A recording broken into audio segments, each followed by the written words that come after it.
Adik-adik pemirsa di rumah, terima kasih. Syukron jazilan masih bersama kami di Syiar Madrasah Ramadan. Dan sesuai yang dikatakan tadi, kita akan langsung memasuki penjelasan materi pertama di hari ini, yakni tentang tokoh-tokoh besar yang lahir di pesantren di Nusantara ini. Yuk langsung saja kita saksikan. Tafadhol Bapak Anasom. Assalamualaikum warahmatullahi wabarakatuh. Para pemirsa, Islam di Indonesia ini sudah cukup lama. Dan khususnya di Tanah Jawa, itu juga sudah cukup lama. Dan yang menarik, Islam di Tanah Jawa ini kemudian berhasil mendirikan lembaga pendidikan. Karena apa? Memang pendidikan ini pesan yang sangat penting dari agama Islam. Kita ingat Al-Quran yang pertama turun itu adalah perintah Iqra. Nah, perintah Iqra ini kemudian oleh Rasulullah dimunculkan juga dalam bentuk bagaimana Rasulullah mendidik masyarakat. Ketika Islam kemudian sudah mulai menyebar di masyarakat, Rasulullah kemudian berdakwah dan setelah banyak orang-orang masuk Islam, lalu apa? Rasulullah kemudian membuat lembaga pendidikan, baik di Makkah maupun di Madinah. Nah, lembaga pendidikan ini juga sama ditiru oleh para ulama yang menyebarkan agama Islam termasuk di Jawa. Di Jawa itu di zaman akhir dari kerajaan Majapahit itu juga ada orang-orang yang datang ke Jawa. Dan sampai di Jawa kemudian mereka masuk ke kerajaan Majapahit dan berdakwah. Kebetulan ada beberapa perhubungan antara orang-orang Islam dengan di zaman kerajaan Majapahit. Salah satu rombongan yang sangat penting itu dari Cempa. Dari Campa itu ada satu kerajaan di Vietnam yang kemudian oleh Raja Majapahit yang saat itu berkuasa diberi satu tempat ya. Karena ini ada beberapa orang, ada yang diberi tempat di daerah Gresik, Gapura. Di sana itu kemudian tempat ya para wali pertama yang mendirikan yang kemudian kita kenal sebagai lembaga pendidikan pesantren, yaitu Maulana Malik Ibrahim. Kemudian Sunan Ampel atau Raden Rahmat, itu dia diberi daerah di Surabaya yang kemudian dikenal sebagai Ampel. Maka Raden Rahmat yang kemudian berdakwah di wilayah itu dikenal sebagai Sunan Ampel. Nah, Sunan Ampel dan Maulana Malik Ibrahim ini mendirikan yang dikenal sebagai pondok pesantren. Ternyata pondok pesantren ini sekarang sudah melahirkan banyak tokoh-tokoh yang luar biasa. Jadi lembaga pesantren ini menjadi luar biasa dan hidup terus sepanjang zaman meskipun di masa kolonial. Sampai di akhir abad 19 itu di Semarang juga lahir ada seorang tokoh kiai yang luar biasa, yang namanya sangat dikenal oleh para kiai, hampir semua kiai di Indonesia. Siapa beliau? Beliau adalah Kiai Saleh Darat atau Kiai Soleh Darat. Ada hal yang istimewa para pemirsa dari Kiai Soleh Darat itu. Karena santri-santri beliau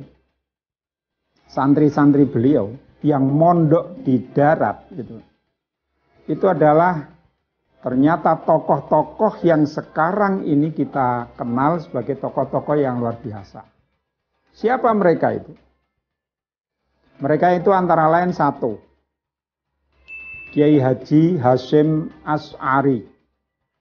Saya kira ini banyak sekali orang mengenal, orang Indonesia, bahkan tidak hanya orang Indonesia, orang luar pun, bahkan ada satu biografi yang ditulis oleh orang Libanon. menulis tentang Kiai Haji Hasyim Asy'ari. Orang Libanon ini dia menulis satu buku biografi tentang Kiai Haji Hasyim Asy'ari. Dia menyatakan bahwa beliau adalah peletak dasar kemerdekaan Indonesia. Nah, Kiai Haji Hasyim Asy'ari ini kemudian di tahun 26 ya, beliau mendirikan organisasi yang namanya Nahdlatul Ulama. Di samping tentu beliau juga mendirikan pesantren. Karena beliau tokoh dari Jawa Timur di Tebu Ireng, maka Kiai Haji Hasyim Asy'ari juga membuat basis pesantren di Tebu Ireng. Jadi beliau ini tokoh yang luar biasa. Dari beliau lahir orang-orang hebat juga dari pesantren. Siapa? Putra-putra beliau, ya, ada Kiai Wahid Hasyim. Ini juga tokoh yang luar biasa dalam mendirikan Indonesia. Dari Kiai Haji Wahid Hasyim, kemudian lam pesantren, itu sudah pernah lahir oleh seorang tokoh yang pernah menjadi Presiden Republik Indonesia. Murid yang lain siapa? Murid yang lain juga ada yang luar biasa lagi. Siapa? Mereka yang kemudian nyantri di pondok pesantren darat di Semarang itu. Yang kedua perlu saya sebut adalah Kiai Haji Ahmad Dahlan. Saya kira masyarakat akan sangat mengenal siapa beliau. Beliau ini adalah pendiri organisasi Muhammadiyah. Organisasi justru yang lebih dulu didirikan di Indonesia. Karena kalau tadi NU itu berdiri tahun 1926, Kiai Haji Ahmad Dahlan mendirikan Muhammadiyah pada tahun 1912. Jadi dua tokoh besar yang akhirnya kemudian menjadi pendiri organisasi besar di Indonesia. Itu ternyata pernah ngaji, ya, berguru kepada Kiai Soleh Darat di Semarang. Siapa lagi tokoh yang lain? Tokoh yang lain, para pemirsa, ternyata itu adalah tokoh-tokoh yang kalau kita cermati sekarang, itu adalah tokoh-tokoh pesantren yang luar biasa hebat sekarang ini. Misalnya siapa? Misalnya Kiai Haji Mahfud dari Pondok Pesantren Termas. Itu juga pernah nyantri di Semarang. Kemudian juga ada saudara beliau, Kiai Haji Dahlan. Ya, ini berbeda dengan Kiai Haji Ahmad Dahlan. Yang ini adalah Kiai Haji R. Dahlan. Ini juga dari Termas. Nah, itu juga ada yang lahir dari pendidikan pesantren santri Kiai Haji Soleh Darat. Nah, mungkin karena kehebatannya itu, ya, Kiai Dahlan dari Termas ini akhirnya kemudian dijadikan menantu, ya. Jadi menantu Kiai Soleh Darat di Semarang.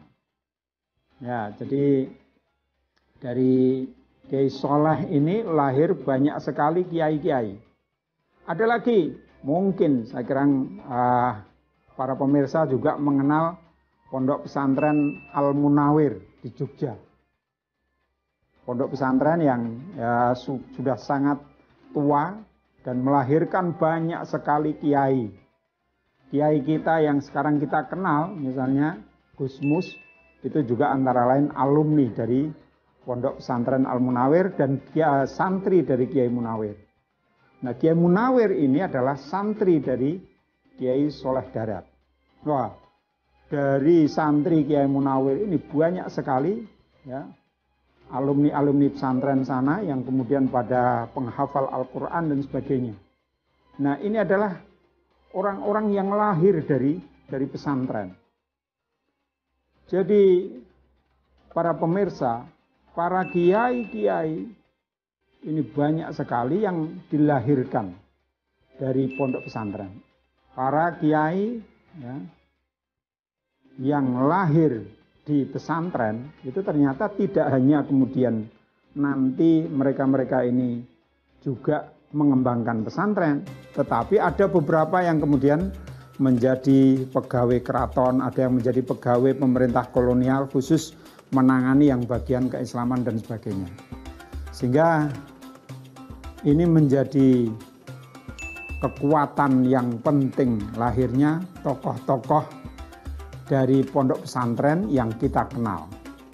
Para pemirsa, jadi sebagai kesimpulan dari pertemuan ini, mari ya, generasi kita tidak perlu khawatir kalau kemudian harus menjadi santri di pondok-pondok pesantren. Karena pondok pesantren tadi sudah saya ceritakan melahirkan tokoh-tokoh yang hebat, bahkan sekarang salah satu wakil presiden kita itu juga seorang santri, yaitu Kiai Haji Ma'ruf Amin. Banyak melahirkan tokoh-tokoh yang hebat di Indonesia ini. Terima kasih. Assalamualaikum warahmatullahi wabarakatuh.